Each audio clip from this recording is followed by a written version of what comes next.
युद्ध सुरू आहे. इस्रायल, अमेरिका आणि इराण दोन्हींकडून एकमेकांवर बॉम्ब आणि गोळ्या मारून परिसर नुसता धुवाधुवा झाला. आता यांचं हे भांडण सुरू असतानाच काही देश अमेरिकेच्या बाजूने आहेत, तर एखाद दुसरा देश इराणलाही सहकार्य करतो. मात्र हे महायुद्ध सुरू असताना सोशल मीडियावर एक माणूस सर्वात जास्त ट्रेंड होतोय, तो म्हणजे उत्तर कोरियाचा supreme leader Kim Jong Un. ते असं असतं ना की गल्लीत दोन गटात भांडणं लागतात आणि गल्लीतलं सर्वात भांडखोर पोरगच त्या दोन्हीतल्या कुठल्याच गटात नसतं. त्याचे हात खवळत असूनही त्याला मात्र बाहेरून भांडण बघण्याशिवाय पर्यायच उरत नसतो.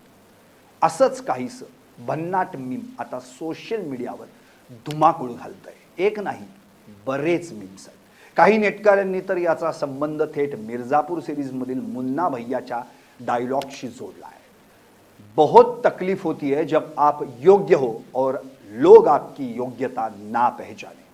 असे डायलॉग आता किम जोंग उन यांच्याशी जोडून नेटकरी मजा घेत आहेत. खरंच किम जोंग उन यांची एवढी चर्चा का होतीये? उत्तर कोरियाचे सर्वोच्च नेते किम जोंग उन हे त्यांच्या विचित्र कार्यशैलीमुळे आणि कठोर नियमांमुळे नेहमीच जागतिक चर्चेचा विषय ठरतात. उत्तर कोरिया सातत्यानं बॅलिस्टिक क्षेपणास्त्रांच्या चाचण्या करत असतं, ज्यामुळे जगभरात विशेषतः अमेरिका आणि दक्षिण कोरियामध्ये तणाव निर्माण होतो. किम जोंग उन हे एक शक्तिशाली हुकुमशहा मानले जातात. त्यांच्या देशात हसणं, विशिष्ट प्रकारचे कपडे परिधान करणं किंवा परदेशी चित्रपट पाहणं यावरही अनेकदा निर्बंध लादले जातात.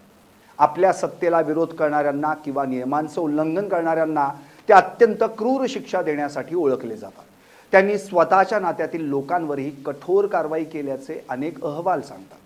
किम जोंग उन यांच्या खाजगी आयुष्याबद्दल आणि त्यांच्या प्रकृतीबद्दल नेहमीच गुप्तता पाळली जाते. काही काळापूर्वी त्यांच्या प्रकृतीबाबत आणि वारसदार कोण असेल यावरून जगभरात मोठ्या प्रमाणावर चर्चा झाली होती. त्यांचे दक्षिण कोरिया आणि अमेरिकेसोबतचे संबंध सतत बदलत असतात. कधी ते युद्धाच्या धमक्या देतात, तर कधी ऐतिहासिक शिखर परिषदांमध्ये सहभागी होतात. उत्तर कोरियामध्ये त्यांचे दैवतीकरण केलं जातं.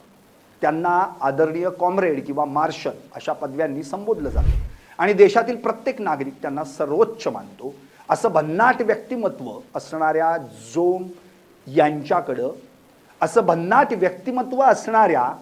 या किम जोंग उन यांच्याकडं सगळी हत्यारं असून त्यांचाच या युद्धात सहभाग नसल्यानं नेटकऱ्यांच्या कल्पनांना धुमारे फुटणंही साहजिकच आहे. मात्र खरंच किम जोंग उन युद्धात उतरल्यास युद्धाचं चित्र काहीसं वेगळंच असेल.